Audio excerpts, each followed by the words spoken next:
Това се случило в една равнина.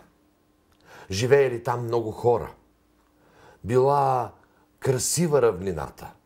Имало плодородни земи, имало реки, имало дървета, само че имало и един много силен вятър. Всичко щяло да бъде прекрасно, ако не бил този много силен вятър. Този вятър не позволявал на хората да издигнат домове. Постоянно ги развалял, постоянно размествал покъщнината, постоянно правил пакости. Затова хората една вечер се събрали и решили да му се опълчат.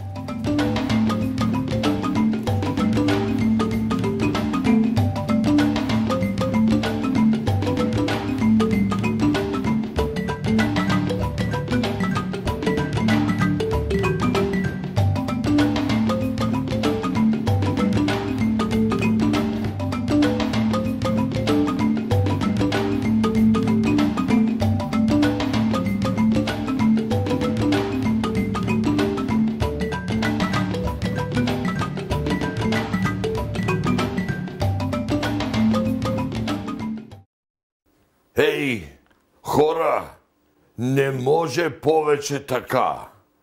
Този вятър руши домовете ни, превръща дебелите гради в трески, стрива на пясък керемидите и отнася покъщнината. Затова трябва да се решим.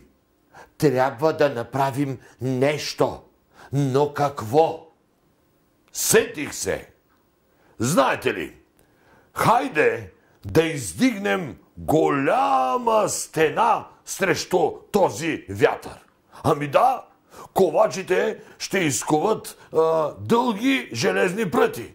Каменарите ще изделат тежки гранитни камъни, а пък зидарите ще издигнат крепост от камък и желязо до небето.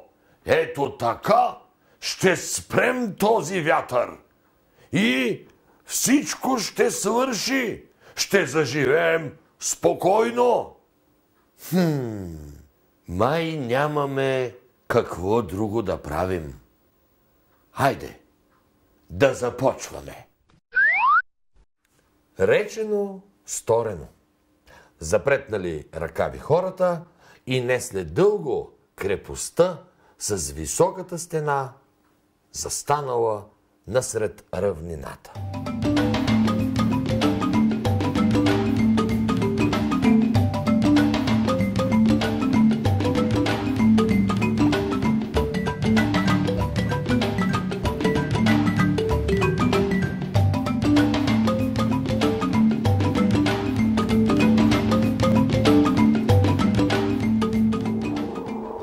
Я гледай, висока яка стена, но аз тази стена не мога да я разбия. А така ми се играеше. Нищо ще се върна друг път. Хайде! Ха-ха-ха-ха! Така казал вятърът и единственото нещо, което можел да направи, е да блъска по огромния зид на крепостта с дебелата си плитка.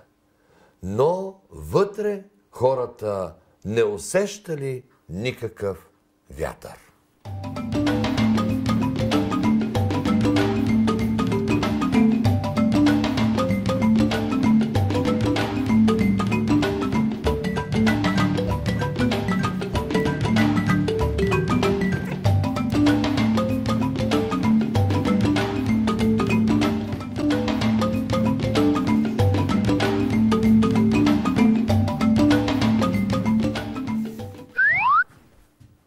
Да, вятърът стоял отвън, пред големия зид на крепостта. Не можел да влезе сред хората. Само че вътре нямало вятър. Нямало кой да разпръсне тичинките на растенията. Нямало кой да подкара облаците да докарат дъжд. Нямало кой да спре жаркото слънце. Пресъхнали кладенците, клюмнали растенията, дърветата, листата им изпопадали на земята и нещата станали много лоши сред хората. Настанал глад, настъпила голяма суша, земята изнемогвала. Само че хората в страха си така се били затворили зад здравите каменни стени, че не чували гласа на земята. В крепостта живеело едно момиченце. И една вечер то се събутило от плача на земята, растенията и дърветата. Скочило от леглото, погледнало към тях и видяло колко са изсъхнали и колко се мъчат. След това погледнало през прозореца и видяло жестокия вятър, който стоял зад крепостните стени. Тогава момиченцето отворило леко прозорчето.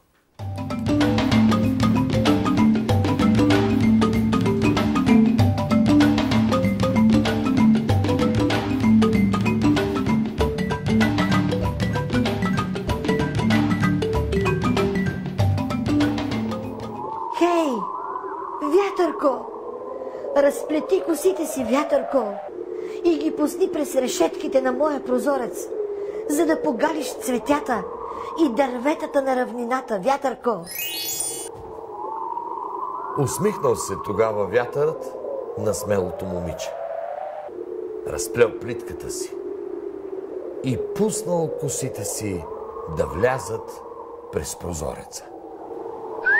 Браво на теб, смело момиче!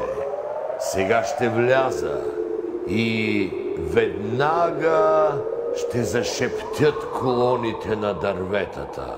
Ще разлюлея нивята като море.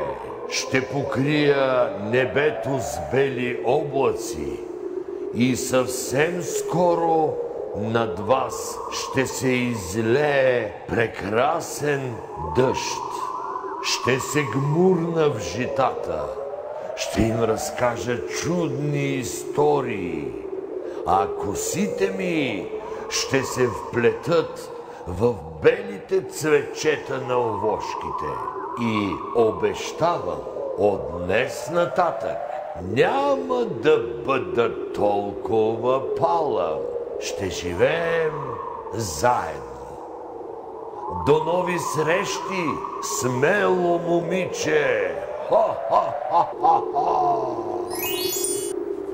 От този ден нататък вятърът и хората заживели заедно.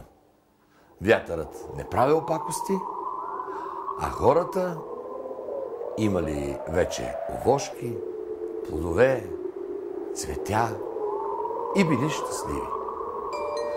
Ето това е една приказка за смелостта на едно малко момиченце и за косите на вятъра.